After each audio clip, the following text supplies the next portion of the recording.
It's not going to take the chlorine out of the pool. Okay, so So it won't turn pool green.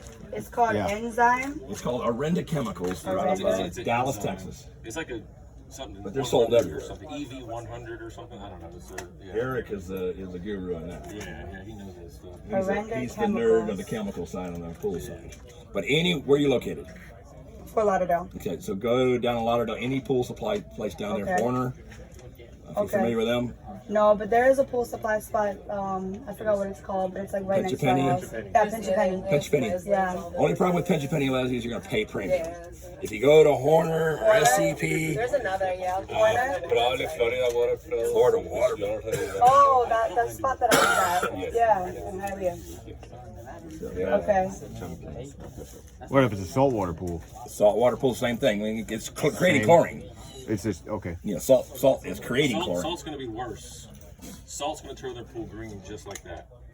And sometimes it'll take months to get that pool back. You get a hold of Arenda, talk to them, tell them what you're going to do. Here, right? So this is something my that you have. experience and the honest truth. Yeah. That I've done some pool decks. Right. Pools that turn green, and you can have all the waivers you want. You can set all the expectations you want. Yeah. The customer's still going to be mad because their pool is green. So you want to sock it and also have somebody spraying. All right, that's socking it in the basket. I'm not saying don't do it. I'm saying as much expectations you can set, because they will still get mad that their pool is turned green, that it hasn't turned green. Because you got to think about it. A pool is a living organism, right? Yeah. A pool person told me a pool is like a living organism, right? So you dump all this crap into it, right? And try to get all this chemistry. It's like freaking out saying, what the heck's going on, right? So sometimes it takes months to get a pool back, and sometimes it's not your fault because their pool company is not treating their pool correctly in the first place. And then you bring your guy and they're like, look, this high on phosphates already, it's got this. You ever watch a pool service guy? You know? Flip flops, a blunt. 10 minute stop. Yeah. Drop a jug in there. Fucking go back, finish the blunt. Prepared to take that on. You know what I mean? Prepared to take that on too. That's where the pavers get screwed up. They're going to put that on you guys too and saying, oh, why is my pool this? Why is that? Why is that? And you're like, look, my pool guys told from the beginning your pool's chemistry is messed up. But you're the last one to touch it, so they're going to be pointing the finger at you. It's all my experience. Can you start over? I just You got $5? Just 50 cents. Pre-treat it, put the socks, and try to put the. I would even contact Arenda and tell them if they got a saltwater pool, any other things they can offer. Yeah. Because they're the chemical guys. They're going to get your alkalinity, your pH. They're going to take a green pool and make it blue again. Yeah. See, if I didn't already give the estimate out, I would just run from it and say we can't strip this. But we already gave the estimate, so. But you still can still tell them you turn it down, give it to someone else, or find someone that has reclaim. But I can even tell you that even with reclaim, that stuff's going to happen. Yeah. And reclaim is better, especially if they have a screen enclosure. Oh no, they don't have screen Have you ever enclosure. stripped pavers and it turns into like gummies and sticks everywhere? Imagine getting that all over a pool screen enclosure. Yeah. And then guess what? Those little gummies got stripper on it. All of a sudden it's starting to make holes in the screen because it's got stripper on it. Yeah, that's why you want a surface cleaner, everything you can. Keep it controlled underneath the surface cleaner. Yeah. That's why it's key. I'm not trying to say don't do it. I'm just saying I'm trying to give you all the precautions. No. I like that because I want to know everything. That's what I said yesterday when we first started this thing. Network amongst each other. Yeah. Because experiences I have at the plant are not the same experiences you guys have in the field. That's real life. Yeah. So I had asked somebody over there, but I want to know what you think as far as sealing travertine, because if you put the grip inside of if you mix it inside of the product, it's going to clog up the machine.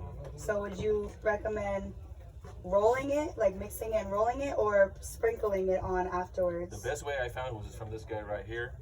I get a 2-gallon pump-up sprayer. I get like a Husqvarna, and the tips are so big that diamond dust can flow through it. I'll never use a pump again when doing grip to a travertine. I mean, it's going so far anyways. A couple gallons is going to cover 500 square feet. That's how we do it. It's just the regular pump-up sprayer. Just gonna, you're gonna. You might. If you don't want to go that route, then do the broadcast. I did broadcast before. Yeah. Now with the broadcast, you got to be careful not to over broadcast. Yeah. And you want to, like I said yesterday, don't pee in the wind. So whatever way the wind's blowing, it's like a golfer. He grabs two blades of grass, he throws it up to see which way the wind's blowing before he tees off. So you want to see which way the wind's going. And you can always add if you don't have enough. So if you're going to do 2 coats, I know travertine, if I'm going to do it, I usually do 2 thin coats. Yeah. Because I'm trying to sandwich. Yeah. the non-skid in, because if it just sits on the surface Oh, so you'll spray Put it, that and then broadcast it, and then come back with another coat with a little bit more broadcast, but I'm sandwiching the first one in. Yeah. So now I'm locking it in. Now He the was downside to travertine sealing, and I said this yesterday, is if you have a wood floor, you mentioned like yesterday, wood floors, well, after a while you got to go back and sand them all back down and re-urethane them. Well, it's the same thing with travertine. So high traffic areas with furniture, Yeah. all that kind of stuff, you got that going on, you got to wear it down. So then you got to go prepared in 4, 5, 6 years to come back, you got to spot strip or sand to reapply. With the stone show is just walk away, but again, stone show is a pain in the ass if you're trying to get enhancement. Right. Yeah. So I want to tell you right now, tell the person when they bought the travertine, you bought it in a fucking showroom. Yeah. Bought it what it looked like. It looked like what you bought. Yeah. So why do you want it enhanced? You didn't buy enhancement from the store. So I'm gonna put down invisible. That way I can put it on and walk away. So whenever I do travertine, and he and I are in the same area, we both know this.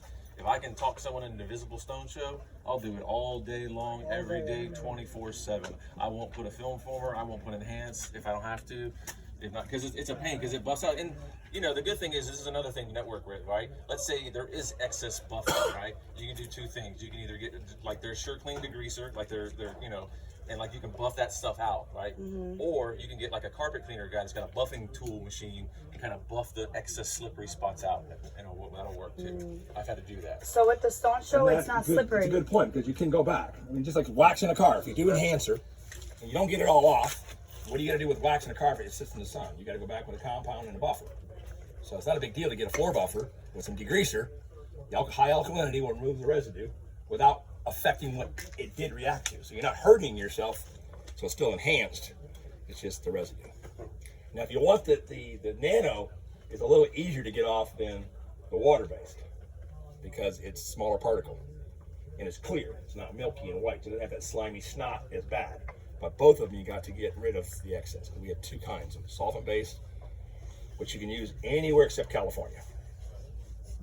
You know why? Because California's fucking crazy.